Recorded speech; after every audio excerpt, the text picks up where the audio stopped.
This is Get Real with Deb Waterbury, a show where Dr. Deb gets real as she teaches through books and studies on topics relevant for today. And now, here is your host, Dr. Deb Waterbury. Welcome back to this episode of Get Real with Deb Waterbury.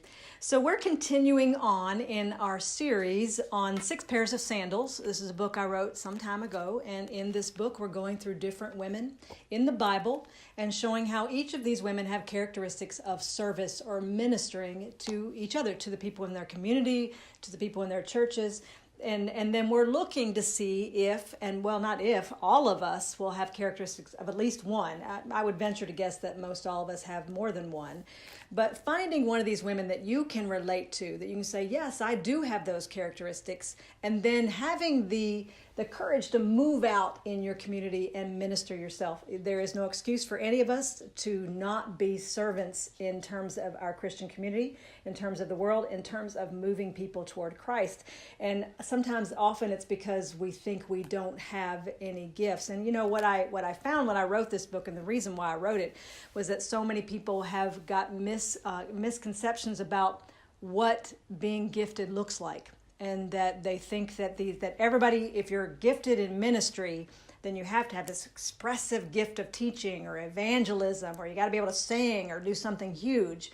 And the truth is that even those who have been called to that type of ministry, that type of gifting, those are talents. Those are not gifts. You can have a talent to teach, you can have a talent to sing, but that's not your gift.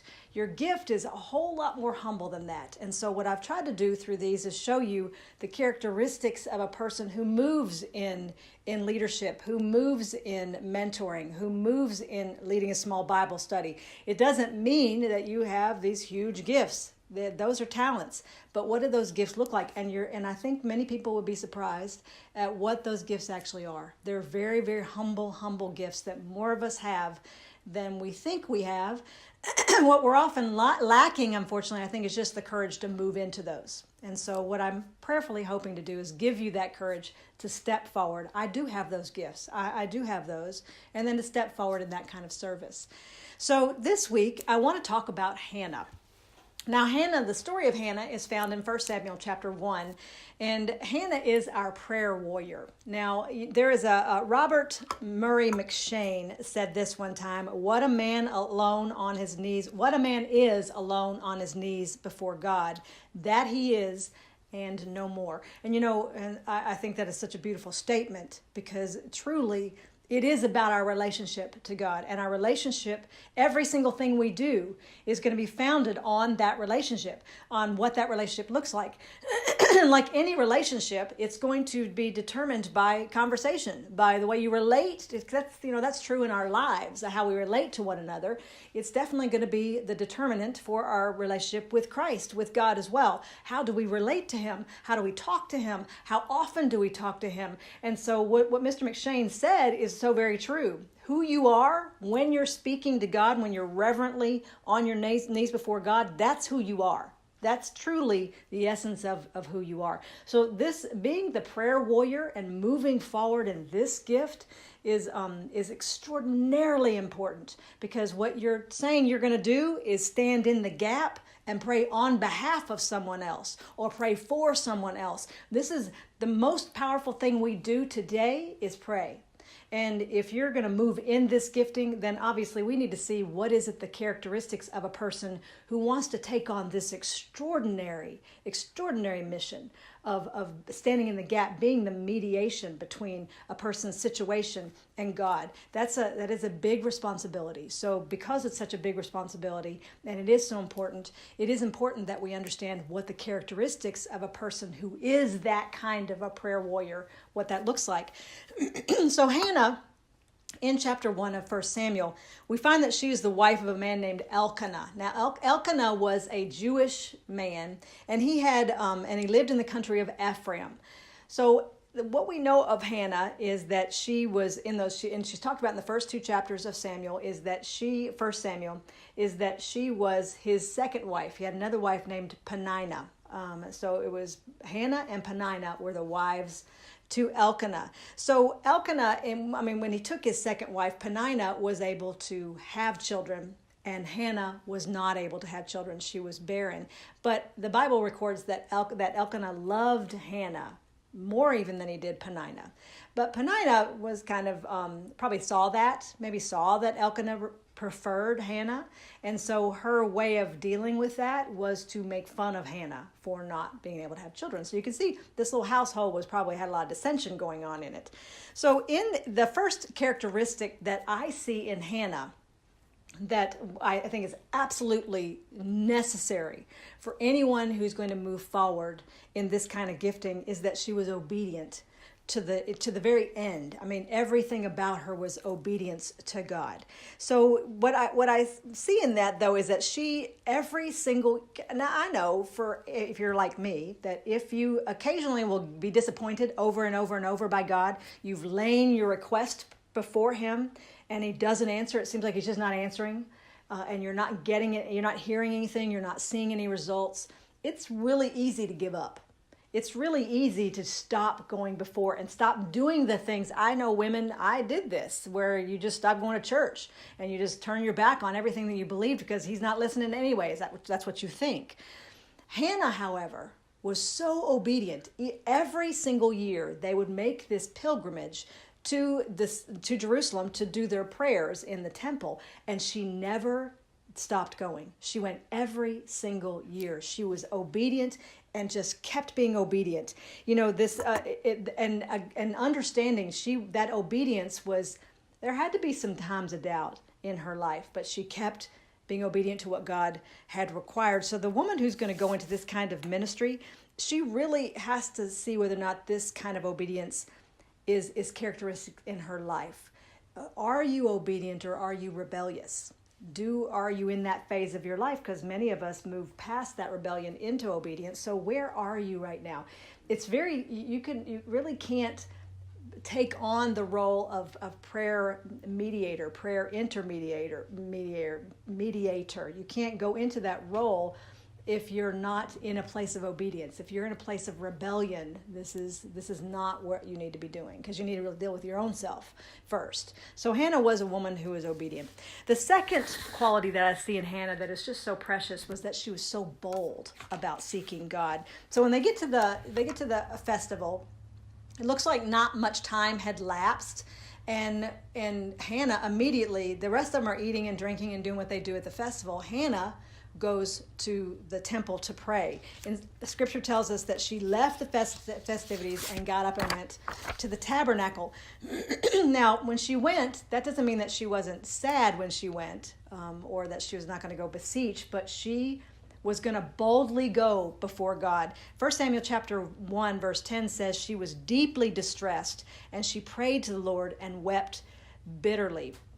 Now, boldness before the throne of grace, that doesn't mean that you're being hypocritical because you're going before the Lord and you're very sad. Of course she was. But she was going to boldly go and ask for her petitions. Hannah's relationship with God, I think, was exemplified by her openness with God. She went to him and she was bold and she was crying and she was distressed, but she didn't stop going to him.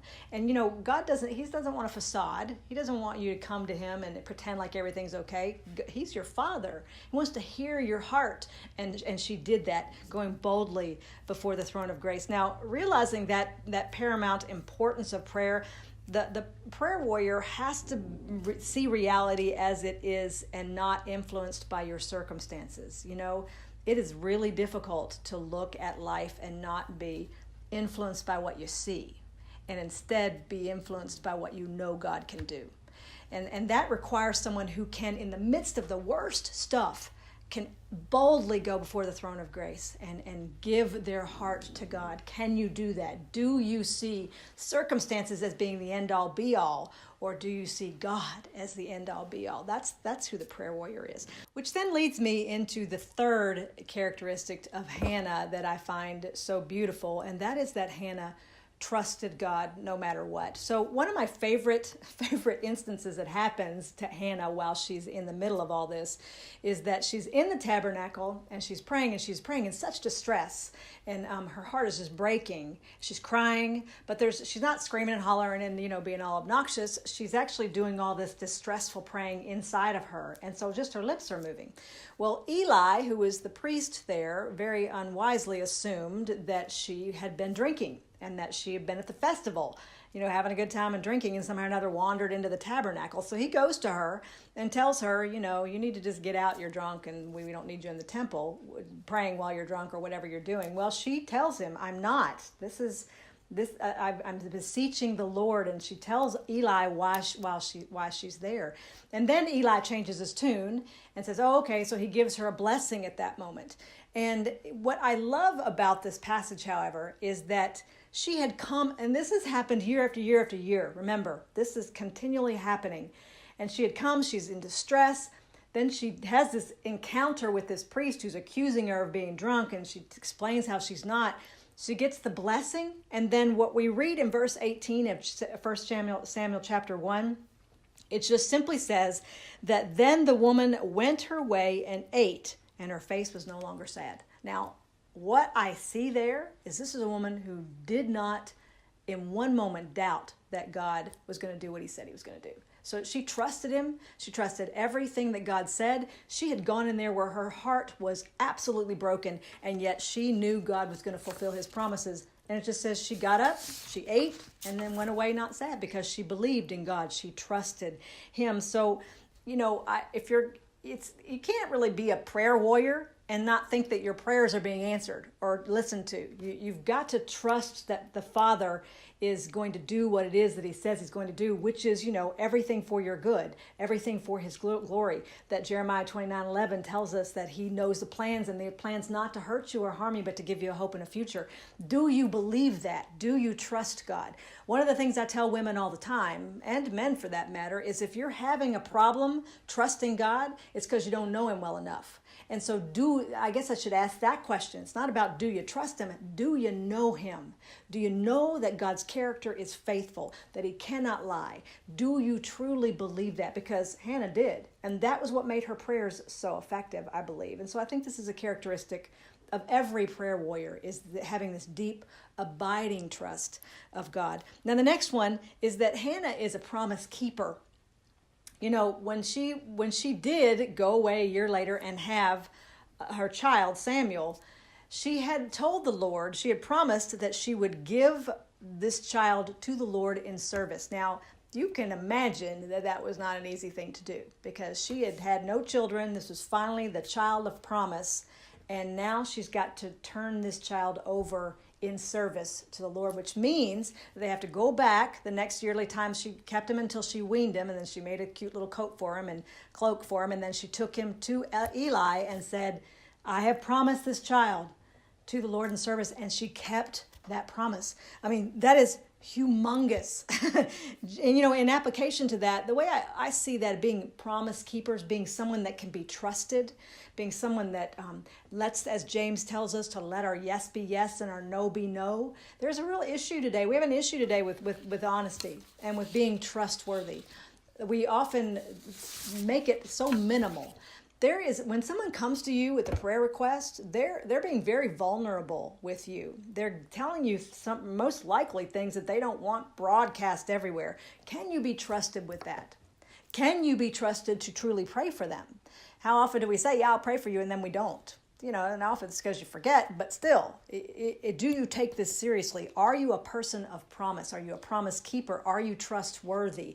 These things are all what Hannah was. Hannah proved that in that she gave up the child she had prayed for so long because she'd promised to do that. I think this is an important characteristic for anyone who wants to be a prayer warrior on behalf of others. And then finally, I think the fifth characteristic is so important because it's Hannah's this demonstration of her praising the Lord she was praising him even in the midst of not knowing, she didn't have, when she hadn't had Samuel yet. And then after she had to turn Samuel over, she's still praising the Lord. She was a woman who was characterized by that praise. So I think if you're going to be a person entering this type of ministry, it goes with trusting God. It goes with knowing God. If you do, you can't do anything besides praise Him. And your life will be characterized by seeing that He is worthy of your praise, and that becomes so much a part of you. So again, I think all these characteristics, they don't, you notice I never said anything about being an eloquent speaker or about knowing a whole lot of theology other than just knowing God. This is the requirements for being a prayer warrior is that you are really about understanding God's character, about being a faithful, trustworthy person, about moving in those gifts, trusting that God's going to answer them, and then praising Him in that. Do you have a life that's characterized by that? In that obedience and in that trust of the Lord. And that prayer is just so necessary in your life. It's something you do automatically. That's where you go. These are the things. It doesn't require a degree in theology, and it doesn't require anything else besides that, other than having this humble life that understands that God's a God of answered prayer. If you have those characteristics, and I think there are so many more prayer warriors out there than we think there are, and all of us should be, to some extent. But is this your gifting? Are you called as a prayer intercessor, as a prayer warrior? We need so many of those in the body. It is just because sometimes some of us are just not in a place to be able to pray. And we know that where there are a multitude of prayers, that there is serious strength in the heavenlies. And so we need those. I ask you to please pray about whether or not this is who you are. And then if it is, step out. And again, in the book, I give you, after each of these chapters, the next steps. If you see yourself as a prayer warrior, as a Hannah, what do you do next? And then in the book, I'll give you, here's some steps. This is what you need to do next. I do that for every single woman. So I encourage you, if you don't have the book, to get it. You can get it at debwaterbury.com or Amazon.com, and then look at the steps as you go through. And again, I'm going more in depth in the book, too, to these women. In the meantime, don't forget to subscribe so you'll know when the next episodes come up. And I pray you have a wonderful day. God bless you. Thank you for joining me today on this episode of Get Real with Deb Waterbury. I hope you were blessed, and I hope you got some information that's going to help you get through your day.